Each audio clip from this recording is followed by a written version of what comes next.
All right, we are here in beautiful Denville, New Jersey. It's a great day on Broadway.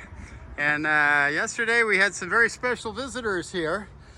A swarm of bumblebees. Honeybees. Honeybees. So there's a difference between bumble and honey, and they're perfectly safe, right?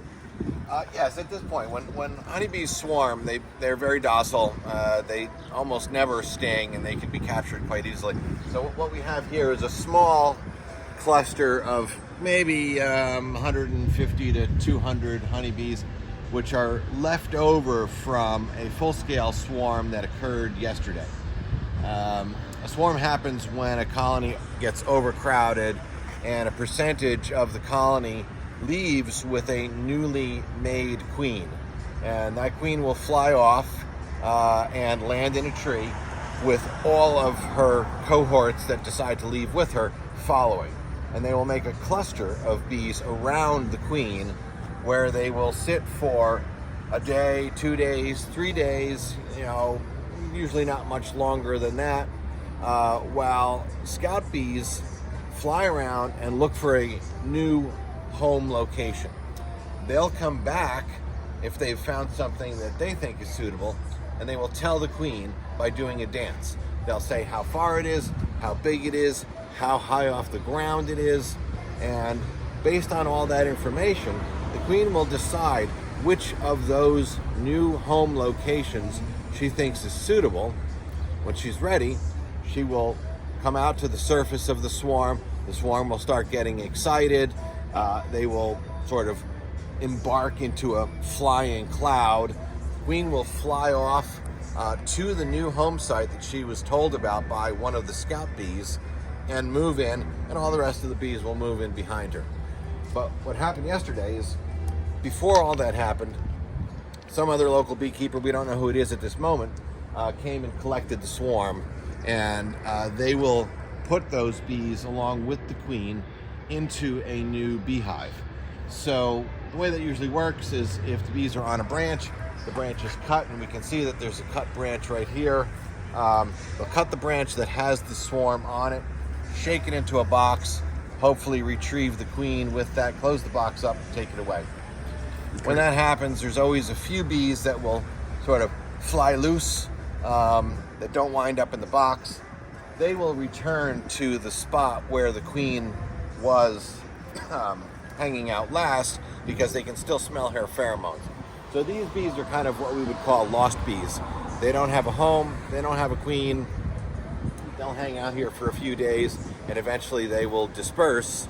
They'll feed, but they probably will just live out their lives as what we would call solo lost bees without a colony, which is kind of unfortunate, but it's not a whole lot of bees.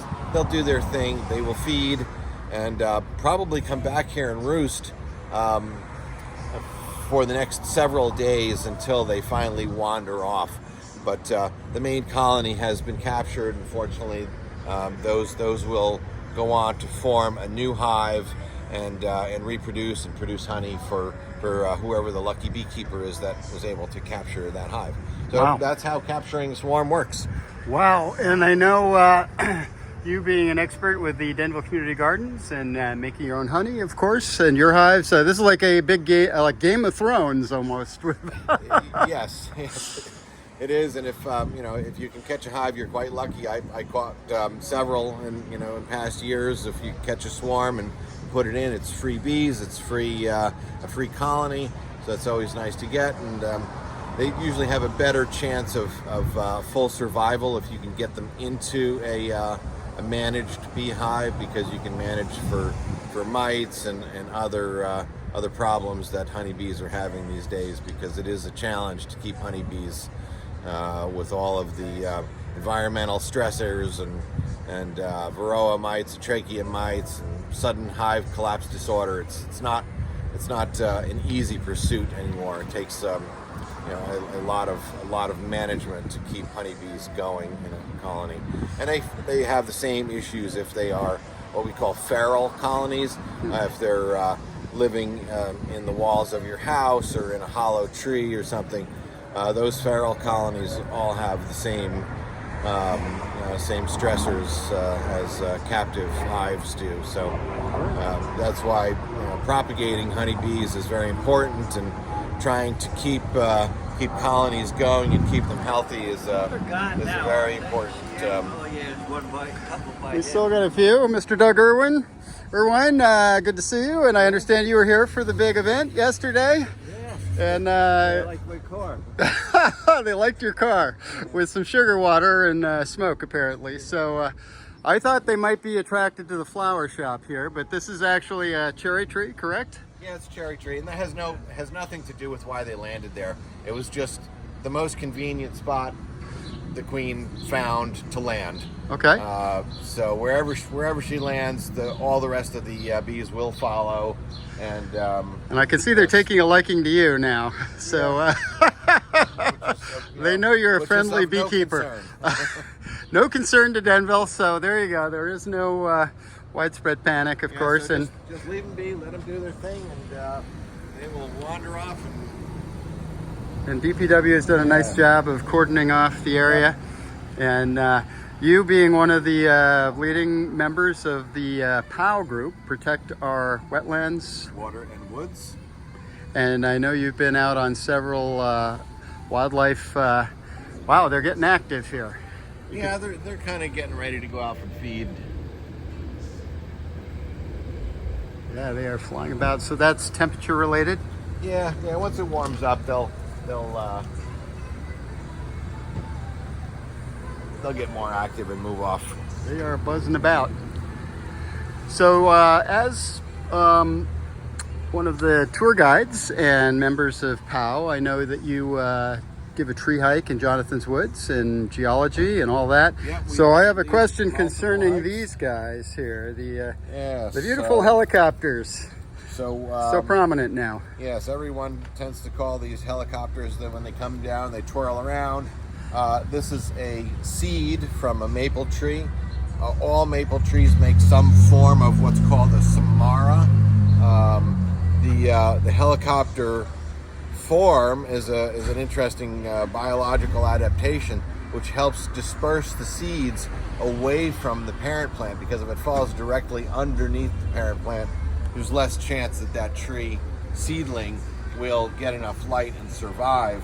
So the samaras actually make these things fly on the breeze and disperse the seeds away from the tree so they can have more room and more sunlight and more chance to survive. You'll often see carpets of maple tree seedlings coming up in a good year, which can be annoying if it's in your lawn or in your flower beds, because you have to pull them out, because you don't need hundreds of small maple trees. But all maple trees make these whirligig helicopter type structures. Again, they're called samaras, and this is the time of year that you're going to see them. And that's the seed end right here, and there's the wing. This is a broken one. An amazing, Give me a better one. Amazing natural design. Give me an unbroken one here. Gives me a pocket. These are fresh off my deck. Full of broken samaras he's giving me here. Oh, sorry. Let me let these guys fly. There we go. And you can see how they actually, if they catch a breeze, they can travel quite far. So there's a samara from a maple tree. We could probably spend a little more time and figure out what species of maple, but off the top of my head, all maples make samaras. We don't know exactly which one this came from. Ingenious nature's design. Look at that. Yes, it's a beautiful wing. It's a perfect wing. It really is. Well, Mike Leone of POW, thank you so much for all you guys do, preserving and protecting our woods, wetlands, and water. Our wetlands, water, and woods. I knew that. Don't get me confused. All right. Well, thank you, sir. And I guess people can visit you in the Denville Community Gardens, right? Yes, I work there a lot, and go visit the bees. And we've got a hike coming up in Jonathan's Woods on June 1st. It's Saturday, 9 a.m.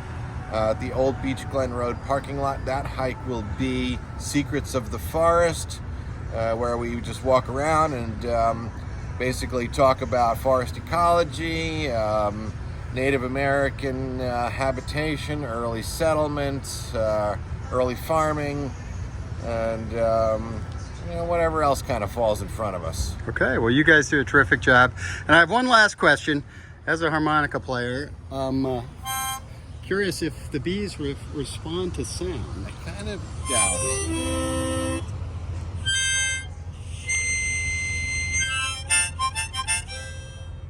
Well, now I can So say much for that. I can say I've played Broadway now at least. So thank you. All right, Fritz. I appreciate it. Denville Community Media here on the scene, and no need to concern about our honeybee swarm. And they have leaving bee. Yes. Well, thank you. We'll see you around town. All right, be well. Cheers. See you next time. Take care. Live from Broadway, Denville Community Media.